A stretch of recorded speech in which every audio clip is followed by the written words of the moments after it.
裏地なしの型絞り巾着です。端はジグザグミシンなしでこんな風に折った形になります。底は袋縫いをしています。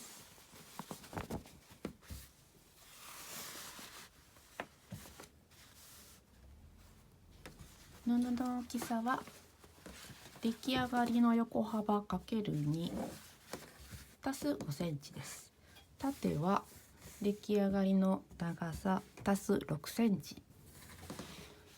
今日は 30×30 の巾着を作るので、横幅は65センチ、縦は36センチになります。横長に布を置いて、で横からちょっと糸が出ているのは軽く取っておいて、5ミリぐらい折ってアイロンを当てます。ここをミシンで縫っていきます。こっちも同じように5ミリぐらい折ってアイロンを当てます。でアイロンをしっかり当てておいて、この表側から端ミシンをかけます。これを5ミリアイロン線で折って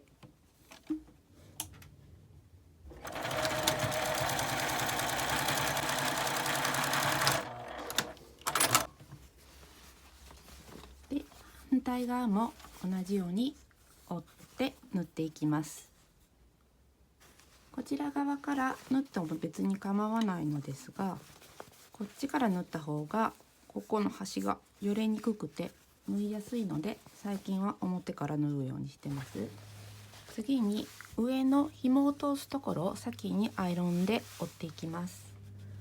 上から4センチのところに印をつけて、ここをアイロンで折ります。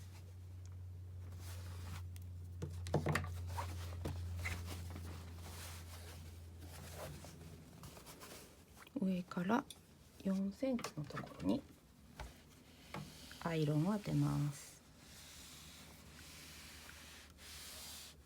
次にこの端を 1.5 センチ折り込んでアイロンをかけます。また上から 1.5 センチのところに印をして 1.5 センチ折ってアイロンをかけていきます。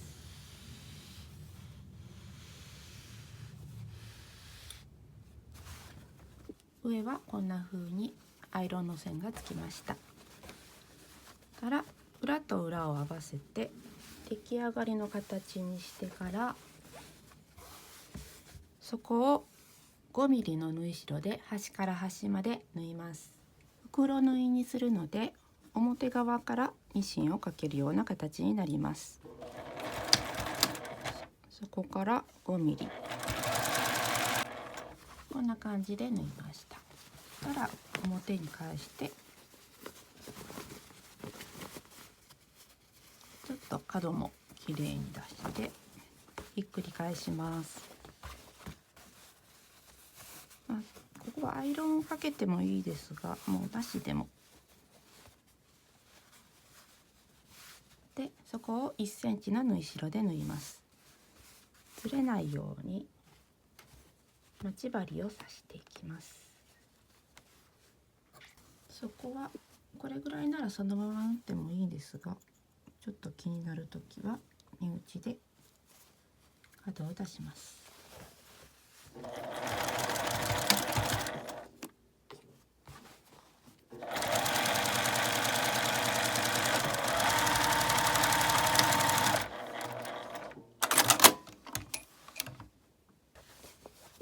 こんな風に縫いました。次にこの横のところを縫っていきます。だいたい上から10センチぐらいのところに印をして、そこから 1.5 センチの縫い代で縫います。こっちから縫うとちょっとずれやすいので、上を合わせて待ち針をつけて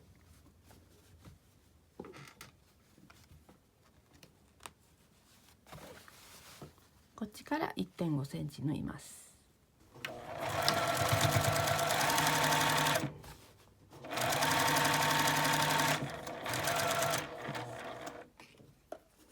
ここまで縫います。最後は返し縫いをしっかり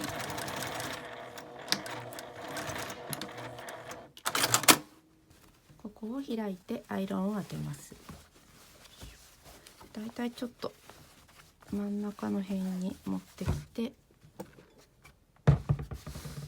アイロン台の横にこの輪のところを落とすと変な型がつきにくいです。開いて、この端の方はこの幅よりもちょっと内側にした方が仕上がりが綺麗です。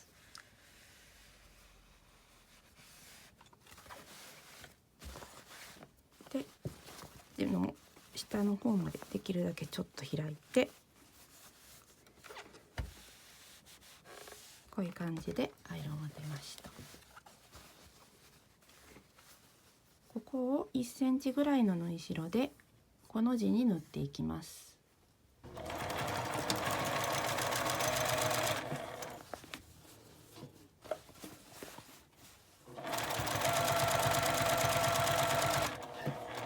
ここは切り替えのちょっと下ぐらいのところで止めて、ここも返し縫いをしっかりしておきます。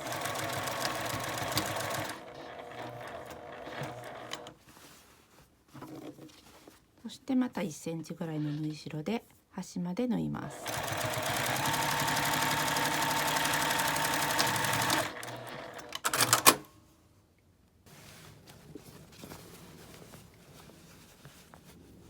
こんな感じで縫えました。たらさっきのアイロンの線で折って待ち針で留めます。この下のところを端ミシンでぐるりと縫います。ここも返し縫いをして端ミシンをかけていきます。下の生地を縫ってしまわないようにミシンから落として縫います。表に返します。この端のところですが、まず上から折って、でまた横からも折って手を中に入れてここを持ちます。そしてくるっと返すと角が比較的きれいに返ります。あとちょっと足りないところは目打ちで引き出します。ここから紐を通します。こういうタイプの紐通しを結構使ってたんですが、先日こういうのを見つけて、多分これはゴム通しなんですけど紐も通せます。で紐はもう最近は測らずにとりあえずこう通していって、でだいたいここから8センチぐらい引き出したところで切って結びます。これで出来上がりです。表から見るとこんな感じで、ここは切りっぱなしですが洗濯してもそんなに気になりません。でそこはきれいに袋縫いがされています。ミシンの質問もよくいただくので紹介します。重機のミシンで型番はこちらになります。